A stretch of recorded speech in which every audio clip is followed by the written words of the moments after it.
Welcome to Fireside Nets with Spen and Nick, brought to you by Empire Sports Media. Before I introduce you guys to our guest, I wanted to brief everybody quickly on what's been happening. We took a week hiatus from Fireside last week. We did not record an episode Memorial Day weekend. Obviously, we didn't record last night when we usually do. Nick, my brother, who's the co-host, he's been very busy with his comedy sketch show. I mostly blame myself. They're in Manhattan. If you're interested in checking out that show, let me know. Shoot me a DM. So Nick isn't here tonight, but I know with the finals happening and the chatter around the Nets starting to get loud again for next season, and it being the 20-year anniversary of the New Jersey Nets making the finals in the 2001-2002 season, I had to come with some fire this week. And even if it's a day late, I'm okay with that. So without further ado, our first recurring former player guest ever, Aaron the A-Train Williams, today joins me on the podcast. What's going on, Aaron? How are you? I'm doing great. How are you?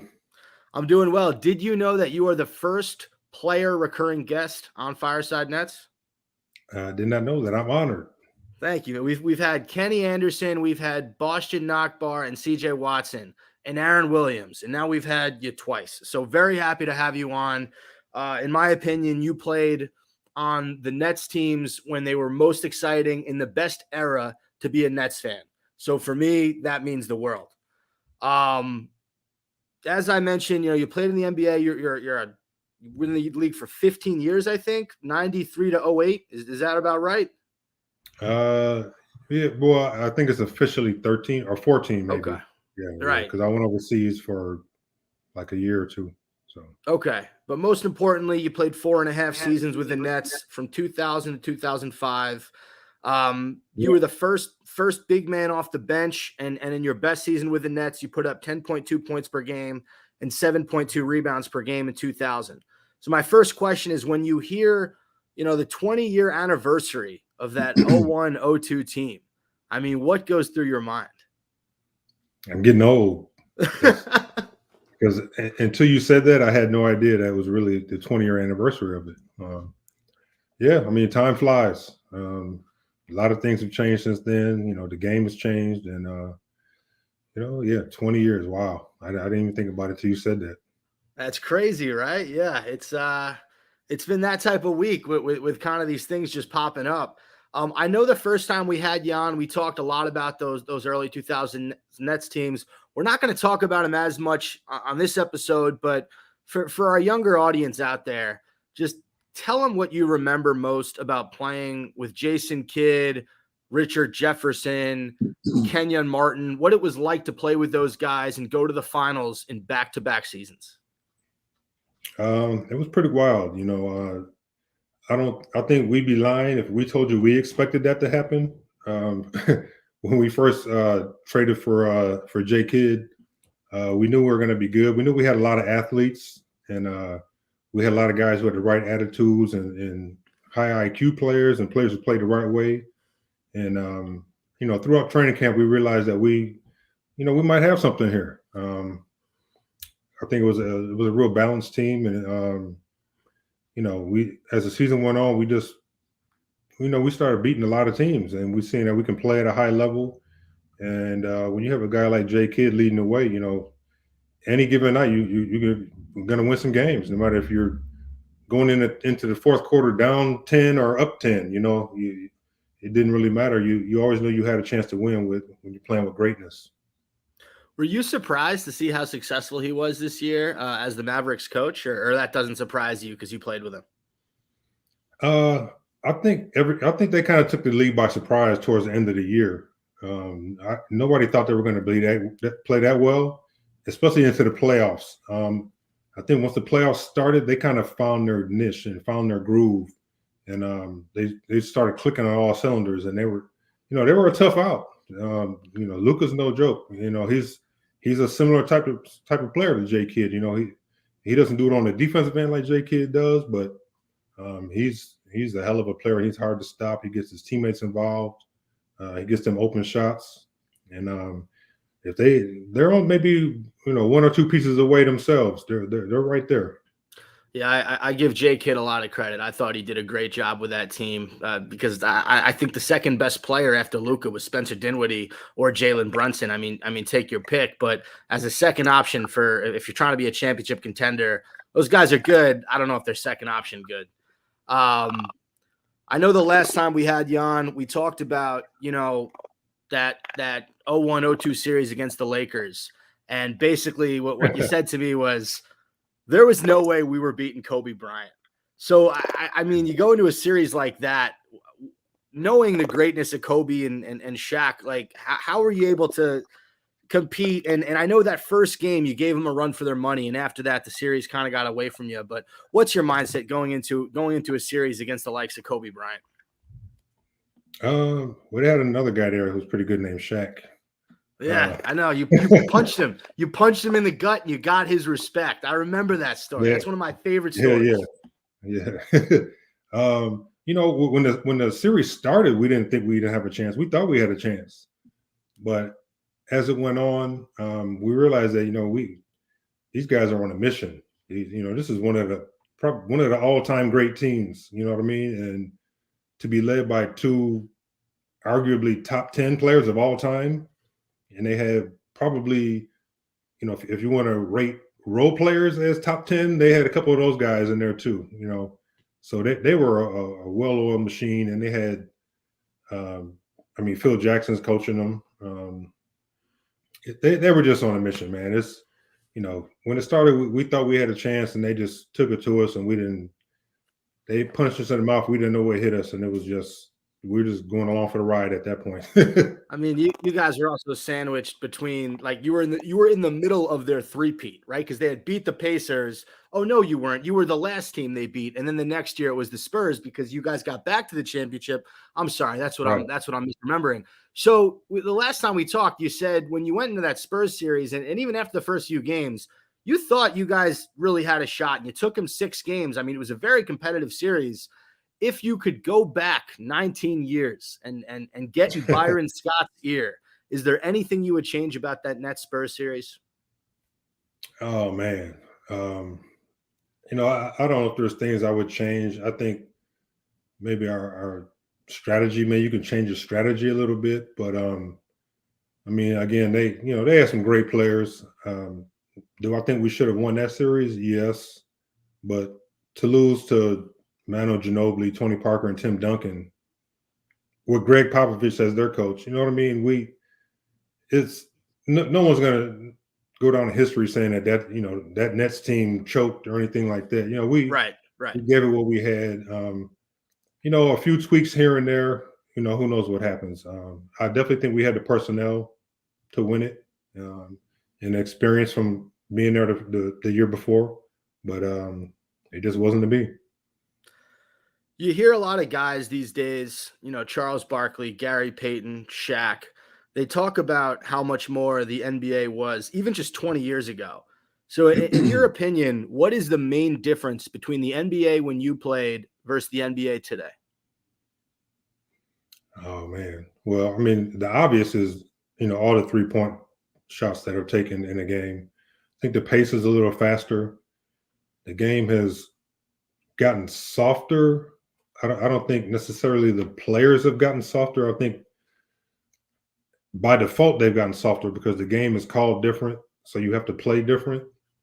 But at the same time, the level of flopping is outrageous. Yeah, so the main thing is just the 3-pointers, and it just seems like players back in the day, there was more post play. You had Hall of Fame centers on a whole bunch of teams, Patrick Ewings and, Akeem Olajuwons, Alonzo Mournings on, there's a whole lot of, the game was just different. There wasn't, so that path to the basket wasn't necessarily there like it is now. Right. Nowadays the 5-man's out shooting threes, and he's forced to guard guys who are shooting threes. So it kind of opens the middle up for a lot of guys. And the pace is different. I think they run a lot more. And just because there's no down low presence, back in the day, you would come down, pound the ball, pass it to the wing and look inside. They don't do it anymore. Now it's pass, cut. Who's open for the first three? They're shooting it. So it's a 3-point shooting league. They've gotten to the point now where almost every position has to be able to shoot threes, or you can't play. Yeah. I mean, you think of the classic old school centers that are left. It's a very short list. I look at Steven Yeah. Adams on the Grizzlies.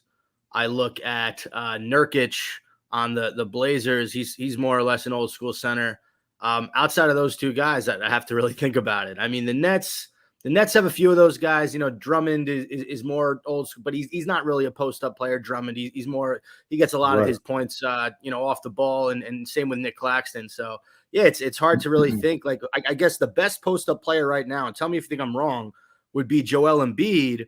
But he also is able to stretch the floor whenever he wants to. He's not like a true Yeah. post I up mean, center, right? yeah. And him and the Joker, those guys, Right. they'll post up, but they're also shooting threes. So it's, pick your poison. But those guys, and they're two of the most highly skilled players in the NBA.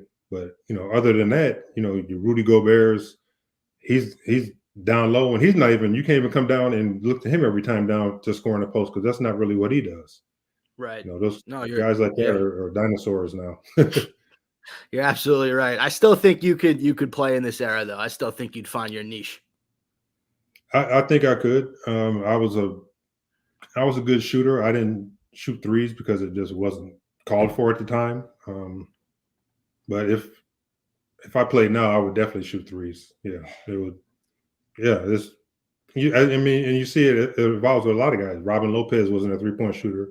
Now he shoots a lot of threes. It's the evolution of the game. I think I bowed out right before it started getting to that really, 3-point shooting really took over. Yeah, a few more years in the league, you would have been chucking threes. I love it. All right, let's get to this current Nets team. So we are 3 years into the Kevin Durant, Kyrie Irving era. We have seen 2 first-round sweeps and a second-round 7-game exit. We had the James Harden experience that came and went. The Nets sort of have a new identity now with the addition of Ben Simmons. I guess my first question about this current Nets team: why haven't they had the success that so many people thought they would when they constructed this team 3 years ago, starting with the big two, and then when they eventually got Harden? Why haven't they had success? I don't think they've really had time to. Well, they had time, but they haven't had the players available. Put it that way, to really build your chemistry from 1 to 15. You had players. They got swept in the playoffs, but in the playoffs, you had guys like Blake Griffin came in once they were like, oh shit, what are we gonna do? We might as well, let's try it. He just pulled that out his ass. And Blake played good. Yeah. And you got LaMarcus Aldridge over there. No, he can give you something. I mean, what you were doing wasn't working, so let's try something. I don't think he played a minute in the whole series. And I think they were forced to. I mean, Joe getting hurt really hurt them. I think he's a guy who spaced the floor, and Kyrie, the whole COVID thing kind of just forced them to not be able to really gel together as a unit and go through, ways to come back, against teams when you're down 20 throughout an 82 game season. There's every game is unique, and there's different, has its own personalities, and you find a way to win this way one game and this way the next game. And through an 82 game season, you build that trust and continuity in your whole team. And I don't think they were able to do that. I mean, at the end of the season, it was just, okay, Kyrie, we need you to score 40. Durant, we need you to score 40. And if you don't, you have no chance. And Do you remember? Yeah, I'm sorry. Go on. Oh no, I was just gonna say, and then the Celtics took both of those guys away. I mean, that's a whole nother story. I don't know if you want to talk about that, but I don't know what the hell happened to those guys, man. They were just no shows, and yeah. No, we can get into that. No, we can absolutely get into that. My follow-up question was just going to be, you played a long time in the NBA. Do you ever remember a season where you think that your team had the talent, but some guys might have been hurt, some guys might have been unavailable, and it didn't happen because, like, something similar to the Nets? Did that ever happen during the course of your career? No, I don't think I've ever been in a that spot where someone got hurt and we were forced to play without one of our best players at important times of the year, or like coming down the stretch in the playoffs. I don't think I've ever been in that position where we were forced to play without one of our best players. Yeah, it's extremely unique if you think about it, because you go into this last season with Kevin Durant, Kyrie Irving, and James Harden, arguably 3 of the top 10 players in the league. Kyrie can't play because of the vaccine mandate. KD goes down. Harden's got to play by himself. He gets mad. He asks for a trade. He's out of there. Kyrie eventually comes back, and him and KD were just never really able to gel with the rest of the team, I think. And you alluded to that in the Celtics series. Once Boston was able to shut those guys down for the majority of that series, just nobody else was able to step up. I mean, I think your third best scorer in that series was like a tie between Seth Curry and Goran Dragic. We don't have to get too much into that series because we are going to talk about the Celtics Warriors and just the job that Ime Udoka has done with them.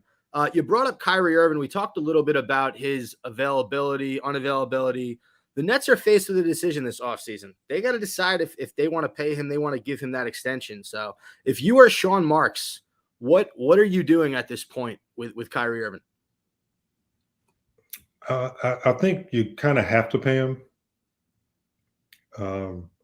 But you have to sit down and have a talk with them and kind of lay down the law. You know, we're paying you to play. We need you to play. You know, we support you, whatever you're doing off the court, but we need you first and foremost to be on the court for us. And then we'll take it from there. If I'm the Nets, I think you have to sign him. He's just for his talent. And I think you want to give it a shot with him, Durant, and Simmons. Let's see, at least see how it looks on the court. Let's see how it works. And if it's not working, you know, next year, then maybe you can trade him or then you make some moves. But I would at least, after all you went through with Harden and all this, I think you at least want to give it a shot to see what it looks like, to see what that product looks like. Yeah, and you have no backup plan. Like there's no one on the free agent market, nobody who's going to be traded that will come close to the value that Kyrie Irving brings to your basketball team. So absolutely, I 100% agree. I think most of the Nets fan base agrees with you. I think there are some people who are a little bit done with Kyrie Irving's whole shtick, but I'm not one of them. He's too talented. I don't really blame this last season on him. It was his decision. It is what it is. But you know, you've been waiting 3 years to get him and Kevin Durant on the court with a team that can win a championship. And you brought up Ben Simmons. I mean, when that guy's healthy and if he's going to be your third option, forget about it, Aaron. This team can really make a run. Absolutely. One thing I will say, I think another one of the problems that they ran into this year is who was the leader on the team. You know what I mean? And that's not just from the playoffs. I think that goes throughout the whole year. Right. For Kyrie to be, I mean, obviously he couldn't play because of COVID, but then you had Harden, and Harden kind of comes back, you know, or the hamstring. I don't know if that was really a hamstring issue. It's just, you know, the guys, just their attitudes. You just didn't feel like they were all on the same page trying to win and trying to do whatever it took for the team to win.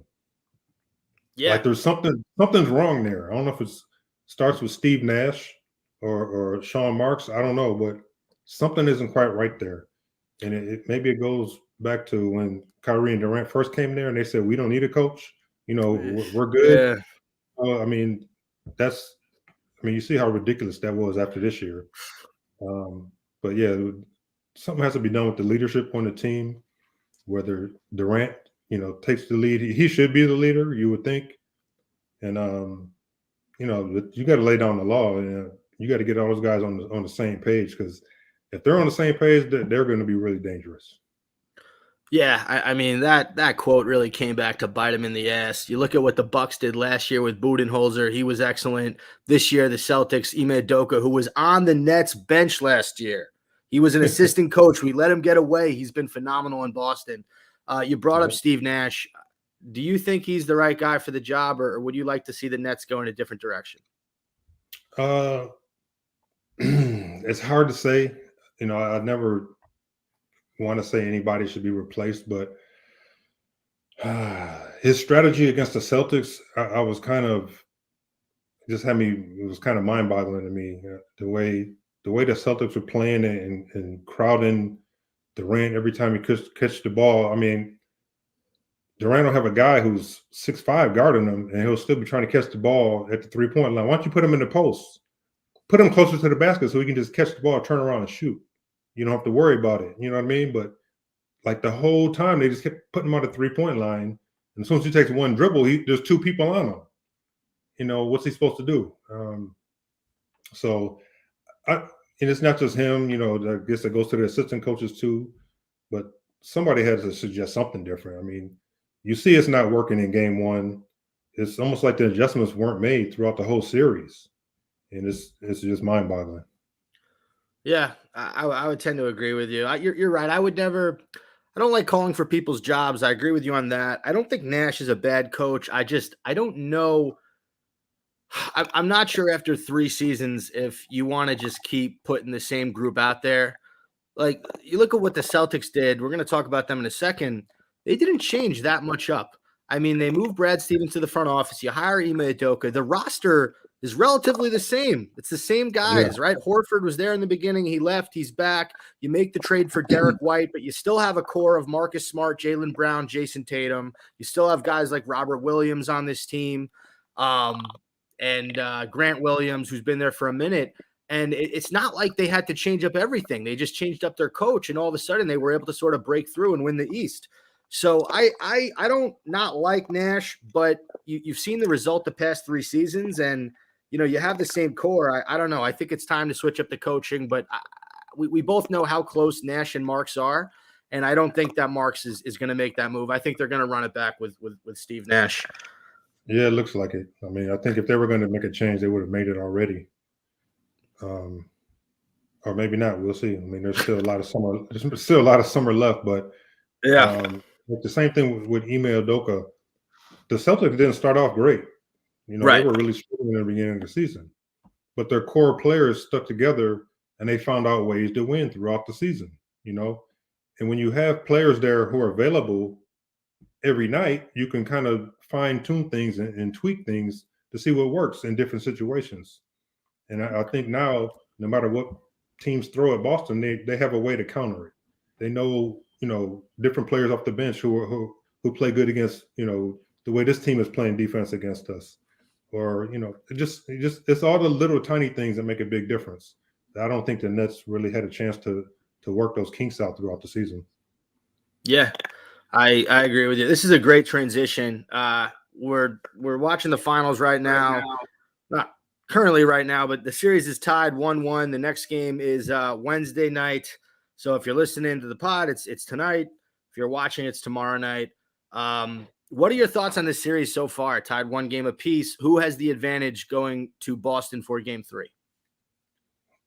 I think the easy answer is just to say the Warriors, because they've been there. They've been there, done that.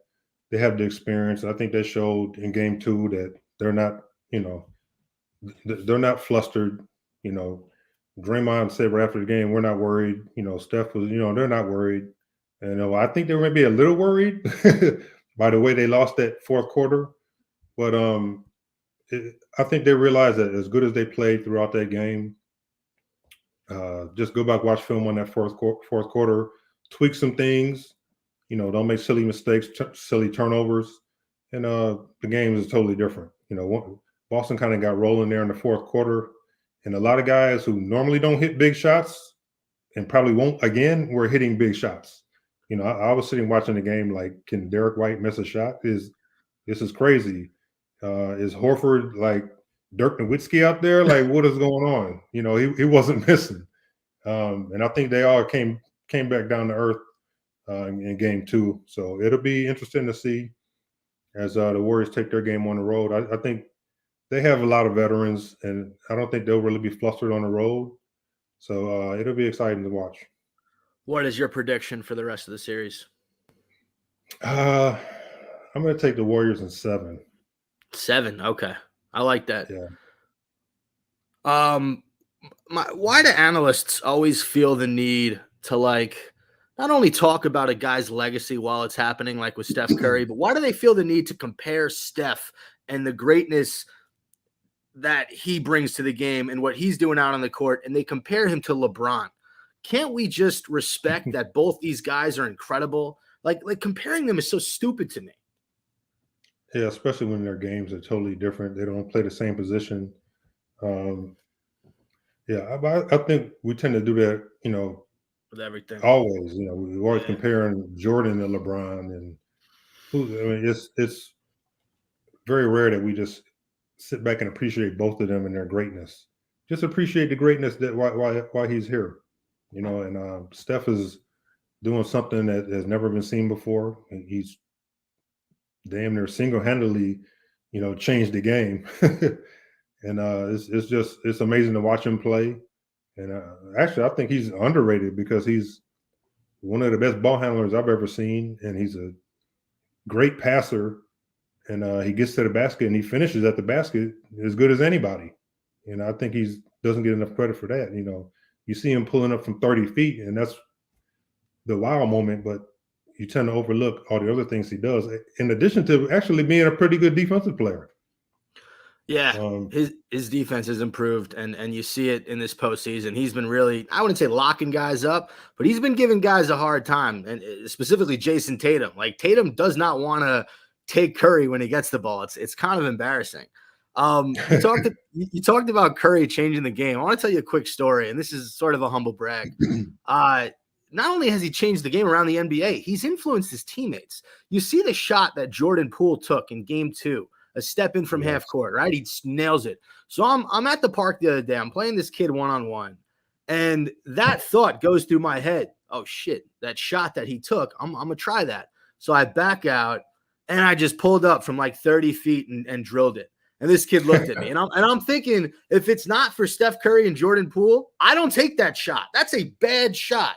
But I was feeling it that day. I had hit a few threes. I'm thinking, he did that the other night. Why can't I do it? And it worked out. So it's interesting that you said that in regards to him changing the game, because I don't take that shot if it's not for Steph Curry. Oh, yeah. I mean, not to sound like an old man, but back when I played, if someone was shooting at you, like, this dude needs to be drug tested. Like, what is he doing? The coach would cuss him out and he'd be on the bench, right away. But nowadays, it's totally different. And I know you mentioned Jordan Poole. I think that guy, he's a great young player. He's going to be really good when first of all, when he learns to play defense. His defense is horrible. But other than that, he's so lucky that he ended up with the Warriors, because there's not a better team for him, for his style of play, and a better person to learn from than Steph and Klay Thompson, from how to move without the ball. And because the Warriors offense is mostly finesse, and that fits him so perfect. He's the perfect young player for them. If you were Klay Thompson's teammate right now, he's been struggling. Do you say anything to him, or do you have a feeling he's a veteran, he's a 3-time champion, he's going to figure it out? I've been watching him since he came back, and he takes a lot of crazy shots, and he misses a lot of shots. But then every once in a while, he has those games where he goes for 30 or 40, and you're like, oh, that old Klay's back. I don't think he's necessarily back. And I was having this conversation with my son the other day.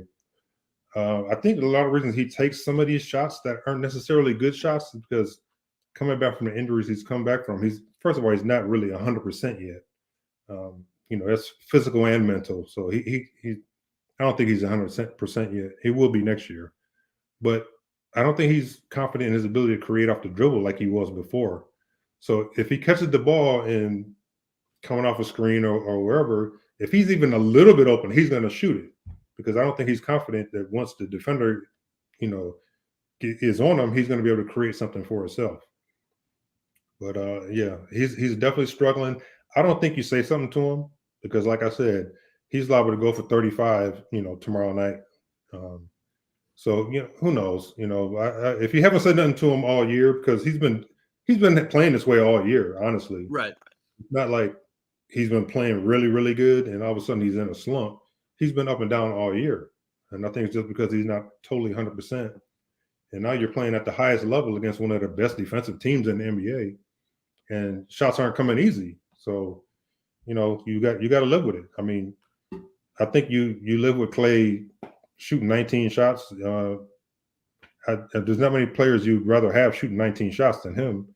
So I think you got to live with it, and he'll hit him. He'll hit him eventually. And if you're the Warriors, I mean, Clay's had two really bad games. The first game, you really could have won. You were up most of the game, you lost. The second game, you won despite him playing bad. If he gives you a decent performance, I mean, it might not even be close anymore for the rest of the series.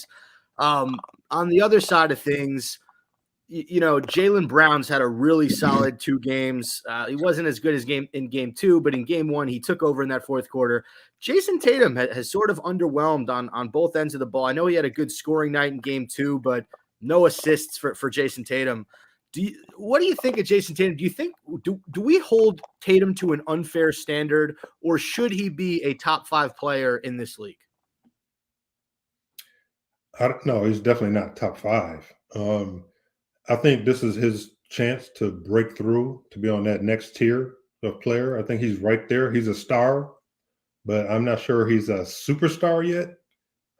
He's right there. I think this series, even if they don't win, but if he plays well and the games are competitive and, you know, but they still end up losing, I think he can break through to a superstar level.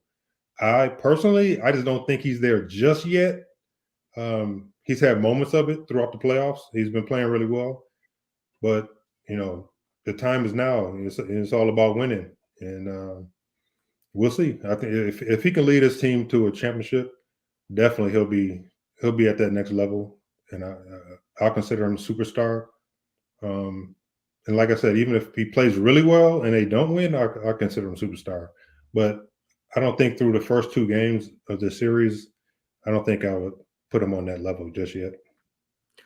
If you're the Celtics, how do you handle Draymond Green and what he did in game 2 moving forward? Because he took over the game with his physicality, with his stuff between the whistle. I mean, if you're in that Celtics locker room, like, what are you saying but before games 3 and 4 about Draymond Green? I think you hope he keeps doing it. I mean, and by that I mean you kind of, once he starts it, you kind of bait him because he will keep going and he will get texts. You know, he came close to getting thrown out that game, game 2. So I think the Celtics, you try to use that against them. And the Celtics have some pretty tough players. They're not a soft team by any means. Any team that can play defense the way they play, defense is toughness and will. I think they have some tough guys, and I just don't back down to them, but just don't cross the line. If you see he's starting to get going, just maybe nudge him a little bit and say something to him to get him really riled up, and hopefully he gets another tech and gets thrown out. You know, that's what I would say to the guys. Other than that, it's not like he's not going to score 30. You know, he's definitely the engine that makes their offense go. But you know, if you can get him out the game, that's goes a big way towards winning. If I'm the Celtics, I'm going to Marcus Smart. I'm going to Grant Williams, and I'm saying, you guys see what Draymond's doing from a physical standpoint. I need that from both you guys. Smart has really not had, you know, his moment throughout these first 2 games. He played decent in game 1, but I don't think in that fourth quarter he barely played.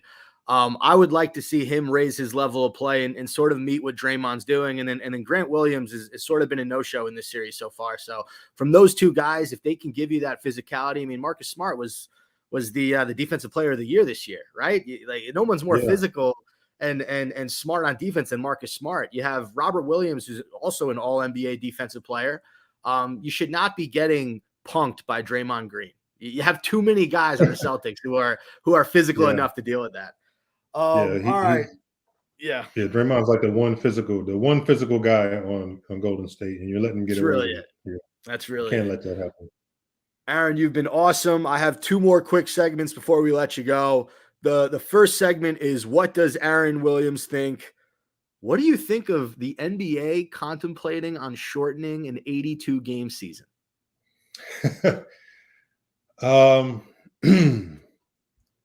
It's ludicrous to me. The guys already don't play 82 games, so you know the rules have changed. The game isn't as physical as it was. A lot of guys have load management, and they don't play. So when guys are taking load management and not playing, and people are still getting hurt, what's the point of reducing the number of games? A player can get hurt if you have 13 games, and players can get hurt if it's it can't be wear and tear because players don't practice like they used to. Practice is like a cakewalk nowadays. Even in training camps, you can't do 2-a-days anymore. Guys they have chefs, they feed the guy, they have massages, they get everything you need. They stay in the best hotels. You fly private jets everywhere you go. I mean, how much more do you need? I mean, is the game really that tough for you? If it's that tough for you, then you can't play. Simple as that. That's the way I feel about it. If you can't play 82 games because it's too much for you, then you weren't made to play in the NBA. Simple as that. All right. And this final segment is called Story Time. Did you hear how everybody on Nets Twitter was duped? Did you hear this story? No, I don't think this so. is awesome. So John Rodriguez is a former professional baseball player. He played in the majors for the Cardinals and I think maybe the Yankees. There was an account on Twitter, J-Rod. They were verified. They had about 16,000 followers, and they were supposedly this former baseball player. They were on Spaces talking about the Nets. They were a diehard Nets fan.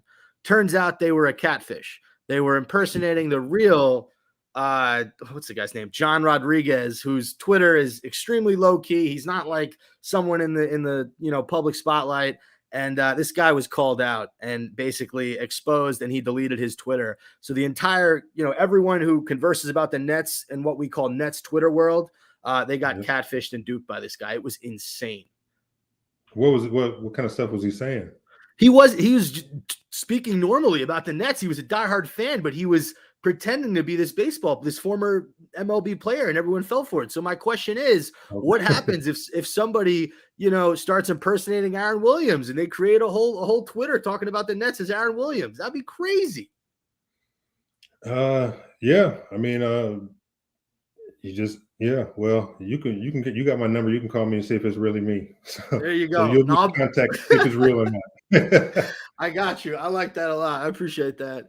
Oh man. Okay. I think that does it. Aaron, thank you so much for coming on. It was a blast to sort of celebrate the 20th anniversary with you. I know you were telling me earlier, you can't believe it's been 20 years, but you gave me so many awesome memories as a child on those Nets teams. I'm now almost 30 years old, and I'm just so lucky to be having you on this show. So thank you so much for coming on. Is there anybody that you would like to shout out before you go? Just my kids, man. My son's working hard trying to get a D1 scholarship. My daughter's playing here at Michigan. She'll be a junior, and my oldest daughter is grad school now at Tulane. She played volleyball. So shout out to them. Keep up the hard work and keep grinding, and it'll happen. I wish them nothing but the best. Thank you so much for coming on. And everybody, thanks for listening to another episode of Fireside Nets with Spen and Nick, brought to you by Empire Sports Media. Tune in next week.